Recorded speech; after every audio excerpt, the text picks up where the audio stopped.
Dear friends, আরেকটা অঙ্ক দেখো। এখানে কি বলেছে যে চিনির মূল্য 10% বৃদ্ধি পাওয়ায় এক ব্যক্তি 2 কেজি চিনি কম পান 110 টাকায়, তবে প্রতি কিলোগ্রাম চিনির নতুন মূল্য কত? দেখো, এখানে উত্তর হবে 5.5 টাকা। আচ্ছা, এখানে একটা জিনিস তোমরা দেখো যে 10% বৃদ্ধি পাওয়ায় এক ব্যক্তি 2 কেজি চিনি কম পান। তার মানে এই যে 10% এটা এই 2 কেজি চিনির সঙ্গে সম্পর্কিত। তাহলে আমরা এইভাবে লিখতে পারি যে 10% ইকাল টু 2 কেজি। এবার সেই হিসাবে আমি যদি ঐকিক নিয়মে করি তাহলে 110% সমান 2/10 × 110। এবার এটাকে কাটাকাটি করলে হয় 22 কেজি। আচ্ছা, এই 22 কেজিটা কি বেরোলো? এই 22 কেজিটা হচ্ছে প্রিভিয়াসলি আগে ওই ব্যক্তি 110 টাকায় 22 কেজি চিনি পেতেন, কিন্তু এখন কি করেছে, এখন এই 10% বৃদ্ধি পায় সে 2 কেজি কম পাচ্ছে, মানে এখন সে কত পাবে? এখন 2 কেজি কম পাবে, মানে সে 20 কেজি চিনি পাবে। এই 110 টাকায় সে 20 কেজি চিনি পাবে। তাহলে নতুন প্রতি কিলোগ্রাম চিনির মূল্য কত? সিম্পলি আমরা যদি এই 110কে 20 দিয়ে ডিভাইড করি তাহলেই পেয়ে যাবো। তাহলে আমি করছিলাম 110/20। এটা কেটে গেল। এবার 11কে 2 দিয়ে করলে হয় 5 দুগুণ 10, 1-এর 2, তাই তো? এত টাকা। এটাই হবে উত্তর। দেখো, এখানে উত্তর এটাই আছে। দেখো, আমি এই যে অঙ্কগুলো এগুলো কিন্তু আমি একদম ডিটেলসে তোমাদের সাথে আলোচনা করে দিচ্ছি, যাতে তোমরা একদম পরিষ্কার বুঝতে পারো। তারপরেও যদি কারো কোনো কনফিউশন থাকে, তুমি অবশ্যই আমাকে কমেন্টস বক্সে লিখে জানাবে। আমি যথাসম্ভব চেষ্টা করব তোমাদের কোয়ারিজের উত্তর দেওয়ার। থ্যাংক ইউ, ধন্যবাদ। ডিয়ার ফ্রেন্ডস, এবার এই অঙ্কটা দেখো। এই অঙ্কটাতে কি বলেছে যে এক অসৎ কাপড় ব্যবসায়ী ক্রয় মূল্যে দ্রব্যটি বিক্রয় করে, মানে দ্রব্যটি যে টাকায় কিনেছে সে টাকায় বিক্রি করে, কিন্তু হ্যাঁ, এখানে একটা কিন্তু আছে। কাপড় বিক্রি করার সময় প্রতি মিটার কাপড়ের পরিবর্তে 80 সেন্টিমিটার কাপড় দেয়, মানে 20 সেন্টিমিটার কাপড় কম দেয়। তাহলে এই যে ব্যক্তি, তার শতকরা লাভ কত হলো? দেখো, এই টাইপের অঙ্ক আমি একটা কিন্তু এই প্রিভিয়াস সেশনে তোমাদেরকে করিয়ে দিয়েছি। তোমরা চাইলে আমার সেই ভিডিওটা তোমরা একবার দেখে নিতে পারো। আমি তোমাদেরকে আরেকবার দেখাই। এখানে ধরে নাও যে সেই ব্যবসায়ী 100 মিটার কাপড় কিনে, আমি এটা ধরে নিলাম। আর 100 মিটার কাপড়ের দাম কত? 100 টাকায় আমি ধরি, তাই তো? এইবার কি করছে, 100 মিটার না, এটা 100 সেন্টিমিটার, কারণ আমরা জানি 100 সেন্টিমিটার সমান 1 মিটার, আমরা জানি। এবার সে কি করছে, সে 100 সেন্টিমিটারের পরিবর্তে কত দিয়েছে? 80 সেন্টিমিটার। 80 সেন্টিমিটার কাপড় দিয়েছে, কিন্তু দাম সে 100 টাকায় নিয়েছে। কিন্তু 100 সেন্টিমিটারের দাম যদি 100 টাকা হয়, তাহলে 80 সেন্টিমিটারের অ্যাকচুয়াল দাম কত হওয়া উচিত? 80 সেন্টিমিটারের অ্যাকচুয়াল দাম হওয়া উচিত 80 টাকা, তাই তো? তার মানে তার প্রফিট কত হচ্ছে? তাহলে কিন্তু সে বিক্রি করছে কত টাকায়? কিন্তু সে বিক্রি করছে 100 টাকায়। তাহলে তার প্রফিট কত হচ্ছে? 20 টাকা, তাই তো? কারণ আমরা এখানে ধরে নিয়েছি যে 100 সেন্টিমিটার কাপড়ের ক্রয় মূল্য 100 টাকা। এবার এই ভদ্রলোক, এই অসৎ কাপড় ব্যবসায়ী, ইনি কী করেছেন, ইনি 1 মিটার কাপড়ের পরিবর্তে 80 সেন্টিমিটার কাপড় দিয়েছেন। তাহলে 80 সেন্টিমিটার কাপড়ের দাম 100 টাকা তো হবে না, অ্যাকচুয়াল দাম হবে হচ্ছে 80 টাকা। তাহলে তিনি প্রফিট কত করলো? 20 টাকা। এবার এখানে বলেছে এই শতকরা লাভ কত? এবার শতকরা লাভ করতে গেলে তোমরা জানো যে 20% ভাগ 80, যেটা ক্রয় মূল্য ওর অ্যাকচুয়াল, ডিভাইডেড ভাগ 100। এবার এটাতে এটাকে কাটলে হয় 4×20, 4 দিয়ে এটাকে কাটলে হয় 25। তাহলে অ্যান্সার হবে 25%। দেখো, এই অ্যান্সারটাই কিন্তু এখানে দেওয়া আছে, এটা হচ্ছে সঠিক অ্যান্সার। আশা করি তোমরা বুঝতে পারলে। ধন্যবাদ। নমস্কার বন্ধুরা, এবার দ্বিতীয় অঙ্কটা একবার দেখো। এখানে কি বলেছে, এটাও খুবই সহজ অঙ্ক।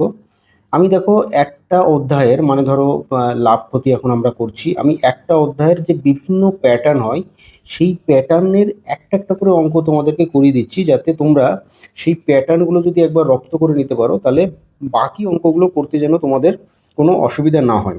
এবার আমি যে অঙ্কগুলো তোমাদেরকে করাচ্ছি, এই অঙ্কগুলো বাদেও যদি তোমাদের কাছে কোনো অন্য প্যাটার্নের অঙ্ক থাকে, তোমরা আমাকে শেয়ার করতে পারো। আমি সেই অঙ্কটা তোমাদেরকে করিয়ে দেওয়ার চেষ্টা করব। আচ্ছা, এবার আমি অঙ্কটাতে ডিরেক্টলি চলে যাই। এখানে কি বলেছে, একটি ছাতার বাজার মূল্য 80 টাকা, কিন্তু 68 টাকায় ছাতাটি বিক্রয় হলে ছাতার ছাড়ের হার কত? তাহলে কি বলছে যে বাজার মূল্য মানে কি আমরা জানি, বাজার মূল্য মানে এমআরপি যেটাকে বলা হয়, এমআরপি কত দেওয়া আছে 80 টাকা, কিন্তু এটাকে বিক্রি কত টাকায় করছে, বিক্রি করছে হচ্ছে 68 টাকায়, মানে বিক্রয় মূল্য অ্যাকচুয়াল বিক্রয় হয়েছে কত টাকা, অ্যাকচুয়াল এটা 68 টাকা, সরি 68 টাকা। তাহলে ছাড় কত হলো, 8 × 10 হয় 2 হলে এখানে হবে 12 টাকা। এবার বলছে যে এই যে ছাড়টা এটা কত পার্সেন্টেজ হলো, দেখো পার্সেন্টেজে বের করতে গেলে আমরা জানি খুব সহজ নিয়ম, সেটা হচ্ছে 12 ভাগ এই যে 80, এই 80 ইন্টু এখানে উপরে 100। এবার এটার সঙ্গে এটা আমরা কাটাকাটি করে দিই, এটার এটা দেখো 4 দিয়ে কাটবে, 3 × 4 = 12, এখানে 4 দিয়ে কাটলে 4 × 2 = 8। এবার 2 দিয়ে এটাকে কাটা যায়, 2 দিয়ে কাটলে 5 × 2 = 10, তাহলে এখানে হলো কত 15%। এটাই হবে উত্তর, এই যে এখানে আমাদের উত্তর 15% দেওয়া আছে, তাহলে অ্যান্সার 15%। আশা করি তোমরা বুঝতে পেরেছো, ধন্যবাদ। ডিয়ার ফ্রেন্ডস, এবার আমি এই অঙ্কটা শুরু করছি, তোমরা একটু মন দিয়ে দেখো। এগুলো সবই লাভ অ্যান্ড ক্ষতির অঙ্ক। আমার আগের পার্টটাও লাভ অ্যান্ড ক্ষতির অঙ্ক ছিল, তার আগে আমি পার্সেন্টেজের অঙ্ক তোমাদেরকে করে দেখিয়েছি। যদি অঙ্ক তোমাদের বুঝতে কোথাও অসুবিধা হয়, কারণ আমি মাঝে মাঝে একটু শর্টকাটে করার চেষ্টা করছি, না হলে ভিডিওগুলো অনেক লেন্থি হবে, সেই জন্য মাঝে মাঝে আমি একটু শর্টকাটও ইউজ করছি। কখনো যদি তোমাদের বুঝতে কোনো রকম অসুবিধা হয়, তোমরা অবশ্যই আমাকে কমেন্টে লিখে জানাবে, আমি সেটার অবশ্যই পরের ভিডিওতে ক্লারিফিকেশন দেওয়ার চেষ্টা করব। আচ্ছা, এবার আমি ডিরেক্টলি এই অঙ্কটাতে চলে আসি। কি বলেছে দেখো, এক ব্যক্তি 10টি কমলা লেবু 4 টাকায় কেনে, প্রতিটি কমলা লেবু 1 টাকা 25 পয়সা দামে বিক্রি করলে শতকরা কত লাভ হবে, এই হচ্ছে অঙ্ক। তাহলে এখানে অ্যান্সার দেওয়া আছে, অ্যান্সার হবে এইটা 56.14%। আচ্ছা, আমি আগে এখানে কি বলছে যে 10টি কমলা লেবু 8 টাকায় কিনে, তাহলে আমি একটি কমলা লেবুর ক্রয় মূল্য কত সেটাকে বের করে নিই। তাহলে আমরা এখানে দেখতে পাচ্ছি যে 10টি কমলা লেবু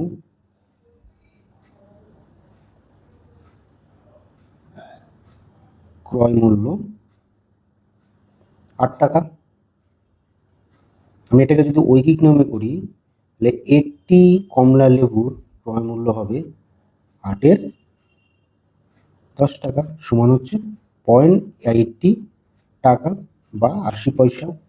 আচ্ছা, এবার প্রতিটি এই কমলা লেবুর বিক্রয় মূল্য দেওয়া আছে 1 টাকা 25 পয়সা। তাহলে আমরা জানি লাভ মানে হচ্ছে কি বিক্রয় মূল্য বিয়োগ ক্রয় মূল্য, তাহলে বিক্রয় মূল্য হচ্ছে আমার কত, বিক্রয় মূল্য 1 টাকা 25, আর ক্রয় মূল্য যেটা আমরা এই মুহূর্তে বের করলাম সেটা হলো 0.80 টাকা। তাহলে আমি এটা যদি মাইনাস করি তাহলে হবে 0.45 টাকা। এবার আমাকে বলেছে কি যে শতকরা কত লাভ হয়, এই যে লাভটা এটা শতকরা পার্সেন্টেজ বের করতে হবে।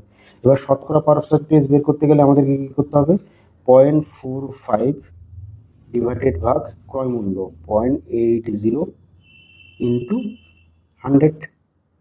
এবার এই দশমিক আর এই দশমিকটা কেটে গেল, আমরা যদি এই শূন্য কেটে দিই, এবার দেখো 2 দিয়ে কাটাকাটি যাবে, 2 দিয়ে কাটলে হয় এখানে 5 আর এখানে হবে 4, তাই তো।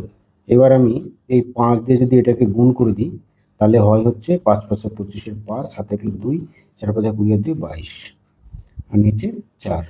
এবার এটাকে মাল্টিপ্লাই করলে যেটা হবে 4 × 5 = 20, 4 × 6 = 24, 1/4%। এটাই অ্যান্সার, অ্যান্সার এখানে আমাদের দেওয়া আছে। তাহলে অ্যান্সার হবে 57, 56.14%।